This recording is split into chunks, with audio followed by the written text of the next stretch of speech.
Twazanye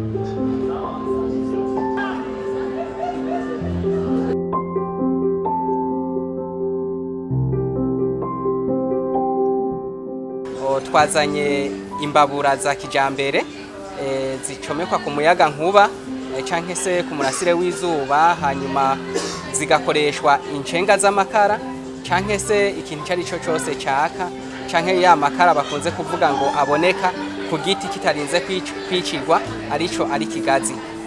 Twazanye kandi n'amakara dusanzwe duhingura ava mu mwavu, miyarara y'amicafu yo mu masoko canke ibisigarira vyo mu mirima, hamwe n'ibisigarira vy'amakara nyene vyose turabikoresha kugira dushobore kuronka irikara.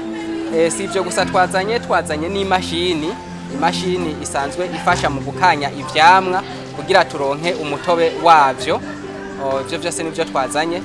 Tukaba dusanzwe dukora amamashini atandukanye kandi si dufise gusa yo gukanya ivyamwa, niyo twashoboye kuba twashikanye hano uyu no mwanya, mugabo dusanzwe dukora amamashini atandukanye yaba yo guhura ibigori, gusekura ubududu, gukora indya z'ibitungwa nk'amafi, inkwavu n'ibindi bitungwa bitandukanye. Akarusho kizi mbabura dusanzwe dufise, izi rero uza gusanga iyo uri kurayikoresha ukoresha ibicanwa bike cyane, ugaca usanga wagabanije amafaranga wahora ukoresha mu guteka mu kwezi. Kandi ikindi kigeretswe ko uca usanga no mu guteka naho biranyaruka cyane, nta byo guteba, ari nk'umuntu ariko arihuta. Bimwe byo gufatisha imbabura ugasanga yamaze umwanya munini ntibibaho, usanga ukoresheje umwanya mu guteka wakoresheje n'amafaranga makeya cyane.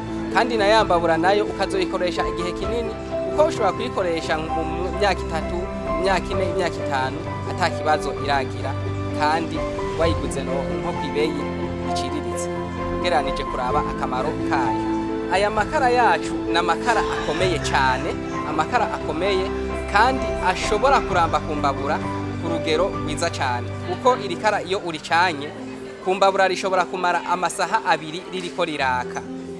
Muri ico gihe uza gusanga irikara ikiro kimwe c'amakara gishobora gusubirira nk'ibiro 5 canke 3 vy'amakara asanzwe y'ibiti.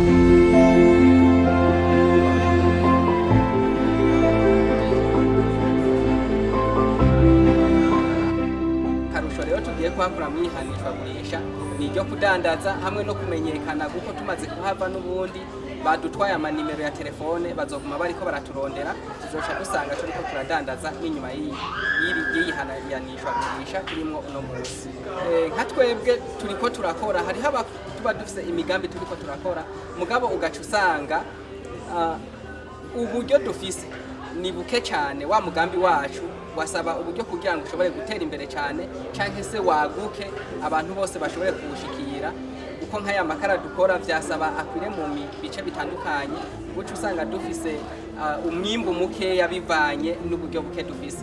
Ariko ko payeje ihari uno munsi bishigikira imigambi y'urwaruka, ico tuyisaba nuko icambere tuyituye yo dutunganiriza kuvyo turiko turayisaba, igakurikirana ikaraba ivyo tuyisaba yuko vy'ukuri ari byo, hanyuma ikadufasha kugira ngo dushobore kwiteza imbere, duteze imbere igihugu, twirondere n'akazi twebwe ubwacu, kandi tugatange no mu bandi nabo baba bagakeneye. Iyindi ntambamyi nayo duhura nayo muri ibi bintu by'imigambi yacu ni ukuvuga iki kijanye n'imitahe dukoresha. Turitura ibigo bisanzwe bishobora kudufasha mu by'imitahe, mugabo ugaca usanga watangiye nzeyo nka projet bikamara igihe kinini, ukazorindira ingisho ukayibura.